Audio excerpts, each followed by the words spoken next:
Given that it's one of the most popular franchises for children, Star Wars isn't particularly known for its gruesome or bloody deaths. Despite that fact, the Star Wars series has seen its fair share of brutality, so today we're counting down the top 5 most gruesome, most brutal, most gross in some cases, deaths from the Star Wars universe. And today, we are only including deaths that actually occurred on film.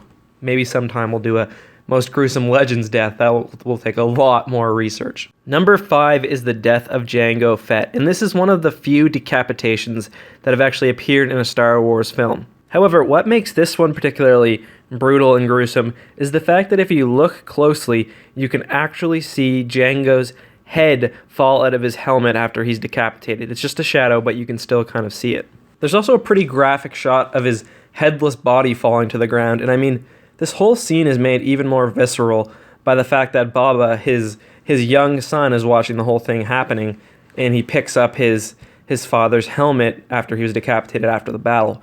So I mean, that's very raw, especially for Attack of the Clones, and I mean, this is where the action really started to ramp up in this movie, and I don't know about you guys, but I remember not expecting this to happen because we know Boba Fett died, or at least appeared to die, in a pretty silly way, and this also just kind of showed how much the ordinary person is outclassed by a Master Jedi like Mace Windu. Number 4 on our list is the death of the Gomorian Guard in Return of the Jedi. And this one, half of what makes this one so gross is the crunching sound and the squealing sound that accompanies this scene. And I'm not going to play it just because I don't want my video to get a copyright strike, but the Gomorian Guard is running away. He's like scurrying away while making this kind of sad shriek. It's like his life is over and he knows it. And again, that's just like the last scene. That's pretty visceral for a Star Wars movie. Then, of course, the Rancor bites his head off and proceeds to eat him whole. And that is just... we don't see things like that in the Star Wars universe very much. And what made it even more kind of shocking is the fact that Luke was in there, and it's frightening because we know that somehow he's got to defeat this thing without a lightsaber and without a weapon. So that's why this is number 4 on my list. So number 3 is going to be a very controversial pick, and I'm just going to get that right out of the way to begin with, but I'm going to stand by it. So in Empire Strikes Back, there's of course the very iconic scene where the Millennium Falcon is being chased by TIE fighters through an asteroid field. So of course, one of the TIE fighters gets smashed by an asteroid, and if you look closely during the scene, you can actually see the body of the pilot for that TIE fighter flying through space while on fire. And I mean, this is brutal for a couple of reasons. It's not as graphic as the previous 2 entries on our list, but this is such a departure from the traditional deaths in the original trilogy. Usually when a TIE fighter blows up, it looks like a firework went off. This time you actually see a pilot being sucked into the vacuum of space to presumably die a very terrible death. And this at least reminds me that inside of these ships are real people. And when the rebels destroy a TIE fighter, it's not just some robot blowing up. It's actually a human being, or perhaps an alien, inside of the ship, dying a quick death in an instant. And that's even more interesting to think about when you realize that the Empire is always painted as this completely evil entity, but just remember that there are poor TIE fighter pilots inside of these ships. They've got no shields, they're having rough goes, and the TIE fighter pilot from this clip, he had a real bad day. That's all I'm going to say. And yeah, I know you guys probably aren't going to agree with me on this one, some of you at least, and you're going to wonder, how can a half-a-second clip of someone flying through the air be considered brutal? But it's just a combination of the fact that, Star Wars space battles are always so fantastic, and in this case, it's very real, and it's very grounded, and you see the effects of a destroyed craft and someone being sucked out into space. That combined with the fact that I think the practical effects are more impactful than a CGI clone getting his head chopped off, for example. So that's how I'm going to defend this one. You guys are free to disagree. Number 2 on my list is the murder of Count Dooku. And I say murder because at this point, he was an unarmed prisoner of war who was essentially destroyed by Anakin. And I mean, we can go into the ethical and legal ramifications of killing a prisoner of war, but that's not the point here. This scene is gruesome and brutal for a few reasons. I think the first and the one that kind of gets me the most is the way that Palpatine forces, or at least manipulates, Anakin into doing this thing that he knows he shouldn't do. And after Anakin does do it, he has this look of just immense regret on his face because he knows that what he just did was giving into the dark side. and he regrets it almost immediately. And then right after, Palpatine refers to his murder of the Sand People, and there's a brief clip of a sand person making their sound, and it just makes the whole thing kind of gross to me. Plus, I mean, we actually see a bit of Darth Sidious come out for one of the first times when he does the do it.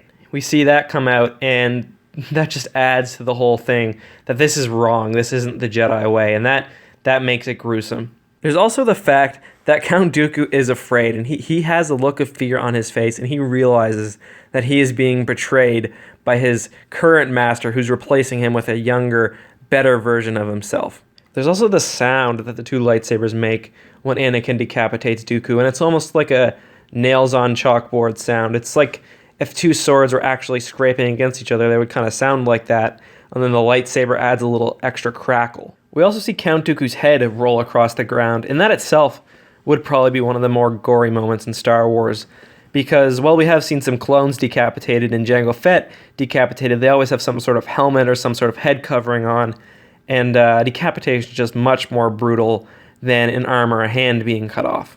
So just the general mood of this scene, the way the dark side is creeping in and influencing Anakin's actions, plus the grossness of the act itself, put this on number 2 of the most gruesome Star Wars deaths. Number 1 on our list is the deaths of Uncle Owen and Aunt Beru, and we don't actually see this one happening, but we see the aftermath, which just itself is pretty friggin' gruesome. Up to this point in the Star Wars universe, all the deaths had been pretty science fiction. I mean, there are people shot with lasers, and Darth Vader picks up Captain Antilles and kind of chokes him out. But I mean, here we just see the burnt corpses of two characters who we know are basically Luke's surrogate parents on the ground. We see their bones, we see what looks like, a bit of muscle tissue, and it's really visceral, and it's really, I know I've said that word a bunch of times, but it's really visceral, and it's really realistic. Like, there's actually nothing fun or silly or lighthearted about this death. And the gore we see here with, like, the burnt skeletons, which you don't even really notice at first, but once you do, you can't really unsee, hasn't really been matched in the Star Wars movie universe, in my opinion. And to me, there's really just something about the fact that these were 10 minutes ago in the movie, characters with, full personalities and backstories, and now they've been basically reduced to this skeleton, this smoldering skeleton, which is about to get an impromptu burial.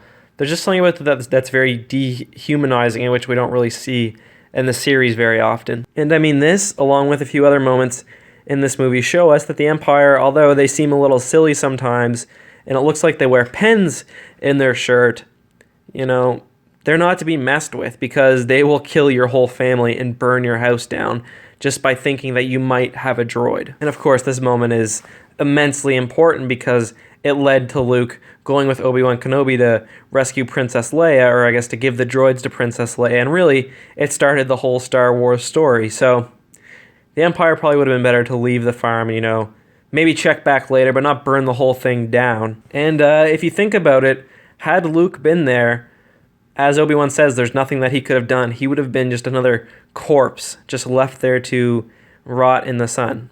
So it's not fun to think about, but if R2 hadn't ran away, Luke would have just been another charred, smoking body. Anyways, guys, that is my top 5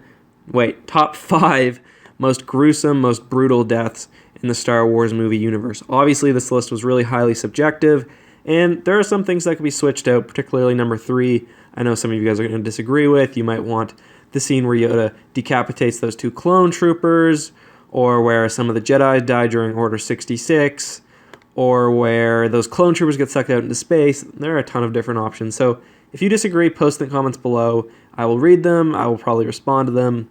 It'll be lots of fun. Also, please follow me on Twitter. I'm updating it a few times every day. You can keep up to date on the latest news from the channel. And submit your Q&As. Continue to submit your Q&As in the comments. Your questions in the comments, and I'll address it in either a Q&A or a rambling video.